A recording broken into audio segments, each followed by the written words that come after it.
Kumusta mga kasadikan? Welcome back sa aking channel at ngayong araw nga ay on the way tayo sa Subic para magpahinga, tumambay at mag-relax. At nandito nga tayo ngayon sa T-Plex ngayon. T-Plex nga ba to?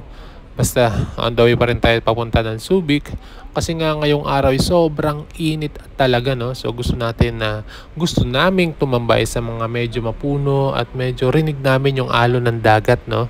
Para naman mag-relax pagkatapos ng napakahabang araw, napakahabang linggo.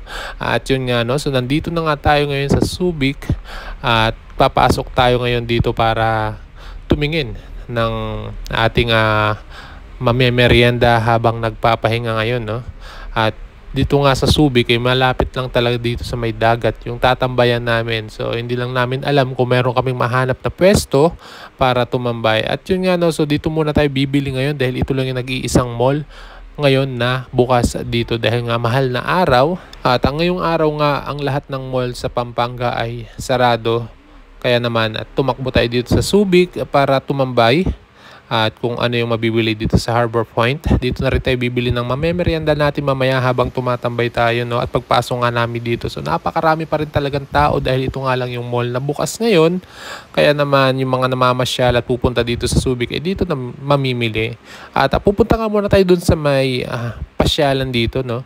Doon sa kung saan maraming mga nagpapa-picture. At eto na nga yung lugar na yon dito sa may Subic Bay. Yan, at kung makita nyo, napakaaliwalas ng dagat. Wala yung mga barkong nakaparada dito kahit na maulap. At pagdating nga namin dito, so ang haba ng pila dito para magpa-picture. At yan, tumingin na rin kami dito ng mga souvenirs para pandikit sa rep. At kahit nga nasa Subic ka, so napakarami dito pwedeng mabili na kamukha niya, no? May Zambales, Boracay at kung ano pang lugar dito sa Pilipinas na pwede natin bilhin. At eto nga ang nabili naming merienda. At dito kami tumambay sa may tabing dagat lang. At hindi na kami nakalapit dun sa may mismong Pangpang dahil medyo mainit. Yun, at tara, kain tayo.